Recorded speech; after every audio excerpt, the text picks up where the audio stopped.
Rico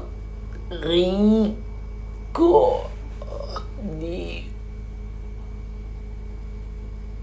Oke. Hai guys, kali ini gue bakalan ceritain salah satu kasus investigasi yang gak kalah kerennya dengan yang ada di film-film. They took his shoes out of his gym locker. And what? What shit on him? They cut him up. That's it. Dan yang melakukan investigasinya pun seorang jurnalis nih, bukan dari pihak pemerintah ataupun dari aparat. Bisa dibilang ini adalah salah satu kasus mafia yang ada di Indonesia, dan ini menjadi salah satu penipuan tambang emas terbesar di Indonesia dan bahkan di dunia pada saat itu, pada tahun 1997. Cerita ini bermula dari seorang pria asal Filipina bernama Mikhail de Guzman yang merupakan seorang ahli geologi yang bekerja di perusahaan Bre-X. Mikhail de Guzman dikabarkan bunuh diri di puncak karirnya dengan cara melompat dari heli yang ditumpanginya saat menuju Busang, Kalimantan Timur. Beberapa hari kemudian, tim penyelamat Indonesia berhasil menemukan tubuh Guzman yang sudah tak bernyawa. Kabarnya, tubuh Guzman ditemukan dalam keadaan yang cukup mengenaskan, tubuhnya membusuk dan sebagian anggota tubuhnya telah dicabik-cabik binatang di hutan. Keluarga Guzman bahkan tidak diizinkan untuk melihat jenazahnya Guzman pada saat itu. Kematian Guzman yang tiba-tiba ini ternyata meninggalkan banyak skandal di belakangnya. Apa aja skandal itu, gue akan bahas satu-satu di video ini. Buat kamu anak 90-an, kalian ingat gak dengan almarhum Om Bondan Winarno, seorang jurnalis makanan dengan semboyan Maknyusnya ini?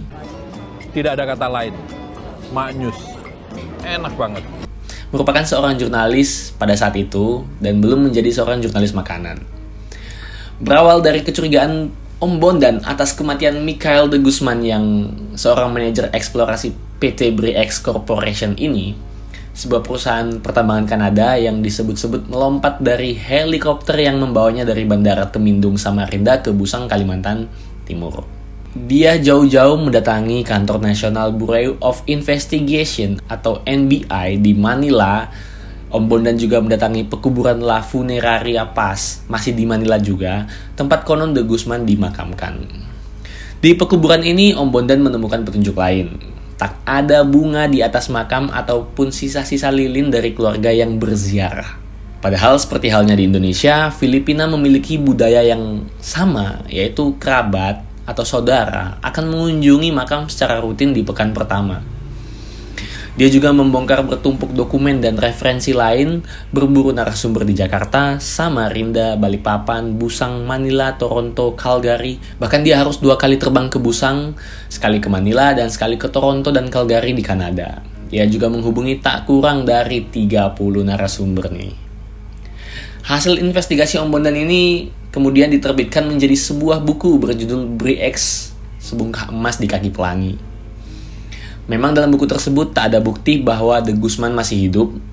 Namun melalui bukunya itu, Om Bondan bisa mengkukuhkan keyakinan bahwa de Guzman kemungkinan ada di Cayman Island, Inggris, atau tempat terasing di salah satu sudut dunia. De Guzman tak mati tapi tengah menikmati hidupnya. Enjoy life. Nah, yang jadi pertanyaan di sini adalah, kenapa Om Bondan curiga bahwa de Guzman memalsukan kematiannya sendiri? Dan kalau memang praduga Om Bondan ini salah, kenapa de Guzman bunuh diri di puncak karirnya? Ini jangan terjadi. Orang kalau lagi high, lagi harta lagi melimpah, kenapa kok bunuh diri? Nah, gua akan menjawab pertanyaan-pertanyaan tadi dengan beberapa fakta berikut. Mikhail de Guzman merupakan seorang ahli geologi asal Filipina, selalu bermimpi menjadi kaya seumur hidupnya. Dia lantas mencetuskan gagasan salah satu penipuan investasi terbesar di Indonesia, atau bisa dibilang juga sebagai money heist. Dan dia berencana meyakinkan dunia bahwa dia berhasil menemukan cadangan emas dalam jumlah besar di Busang, Kalimantan Timur. Tentu saja untuk membuktikannya, dia membutuhkan orang lain agar ceritanya lebih meyakinkan.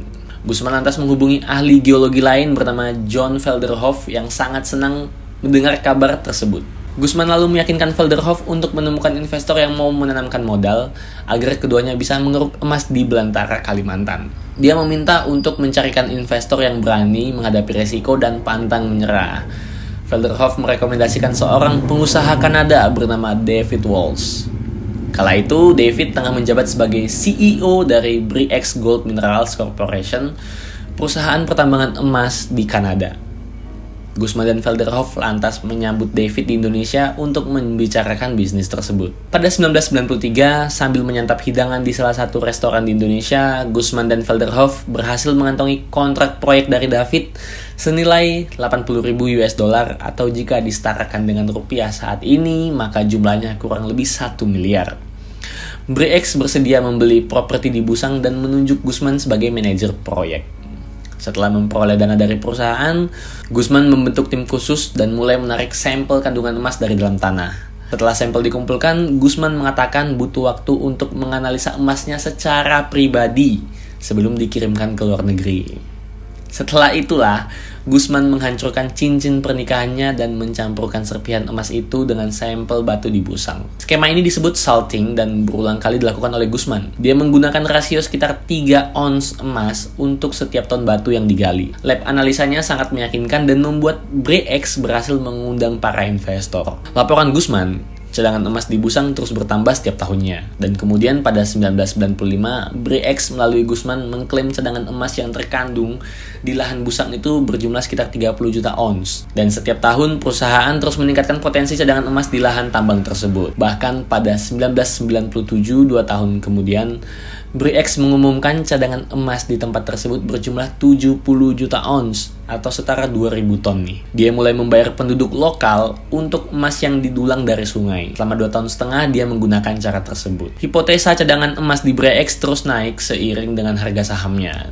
Nilai jual saham di BRIEX melesat pesat di bursa saham Alberta hingga ke level 200 dolar Kanada, atau jika dirupiahkan saat ini sama dengan 2.300.000 rupiah. Para investor yang skeptis dengan bisnis tambang emas itu lantas mengirim auditor independen untuk mengecek komoditas logam mulia tersebut. Kala itu, para auditor menemukan bahwa itu bukan emas hasil tambang, melainkan logam mulia yang didulang dari sungai. Nah, ini adalah emas yang didapat Guzman dari membayar para penduduk tadi. Namun Guzman tak kehabisan akal, dia membeberkan teori vulkanik yang membuat para investor kembali percaya dan menanamkan modalnya. Harga saham BRIEX pun kembali meroket. Saat itu, Guzman, Velderhoff, dan David menjual porsi sahamnya di BRIEX senilai 100 juta US dollar. Untung besar yang didulang dari Kalimantan tersebut lalu mengundang kecurigaan Bapak Soeharto yang kala itu menjabat sebagai Presiden Indonesia. Pada Maret 1997, penipuan yang dijalankan Guzman mulai menghadapi konflik dengan Soeharto yang tidak mau Busang dikuasai sendiri oleh BRIEX. Pemerintah Indonesia lalu mengubah izin eksplorasi BRIEX di Busang. Campur tangan pemerintah Indonesia ini menjadi awal dari skandal penipuan BRIEX. Perusahaan asal Kanada itu setuju untuk bekerja sama dengan perusahaan tambang Amerika Serikat yaitu Freeport-McMoRan. BRIEX hanya diizinkan mengelola 45% kendali pengelolaan tambang tersebut dan sisanya dikelola oleh Freeport. Dan pada saat itulah saham BRIEX sempat anjlok hingga miliaran dolar. Guzman bahkan sempat dituduh menyebabkan kebakaran di seluruh kantornya guna menghancurkan seluruh barang bukti dan dokumen-dokumennya. Untuk memperbaiki citra perusahaan, Guzman lantas menunjukkan sampel batu dan serpihan emas pada para investor. Harga saham pun kembali naik dan para investor merasa sangat senang. Tapi setelah melakukan beberapa kali pengeboran, para penambang Freeport tak menemukan satupun serpihan emas di Busang. Kecurigaan pun mencuat, Freeport menuntut Guzman untuk menjelaskan situasi tersebut. Guzman langsung diterbangkan menggunakan helikopter ke Busang. Saat itu satu-satunya orang yang bersama dengan Guzman di helikopter hanyalah sang pilot.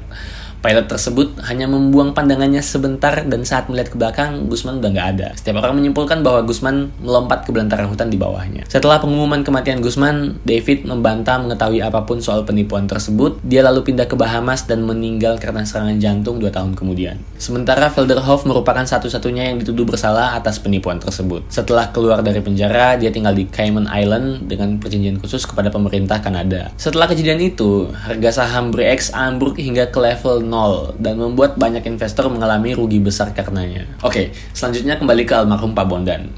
Karya Pak Bondan ini yaitu buku BRIEX, Sebungkah Emas di Kaki Pelangi, akhirnya dicetak dan diedarkan terhitung sejak Juli 1997. Tabloid Kontan menyebut Pak Bondan telah memenangi perlombaan penulisan tentang Busang. Namun, buku ini langsung dicekal oleh pihak-pihak yang tak senang, di mana pada saat itu pemerintahan Indonesia masih berada di bawah kekuasaan Bapak Soeharto. Pak Bondan malah kepikiran untuk menghancurkan buku yang sudah dicetak sebanyak 5.000 eksemplar. Saat Soeharto lengser pada Mei 1998, karya ini kembali beredar.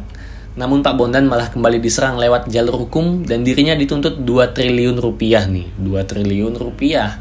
beliau dituduh mencemarkan nama baik seorang menteri. Dituntut sebesar 2 triliun rupiah, Pak Bondan merasa dosanya 160 kali lebih besar daripada dosa Osama Bin Laden yang pada saat itu dituntut, kalau dirupiahkan kurang lebih 2 miliar rupiah. Dan Osama dituntut atas kasus 911. Tahun 2003, Institut Studi Arus Informasi atau ISA menobatkan Bri X Sebungkah Emas di Kaki Pelangi karya Bondan Winarno sebagai salah satu buku jurnalisme investigasi terbaik. Buku ini kerap menjadi referensi kelas penulisan jurnalisme investigasi. Kisah terkait Busang sendiri pernah diangkat ke layar lebar dengan judul Gold, dirilis pada tahun 2016.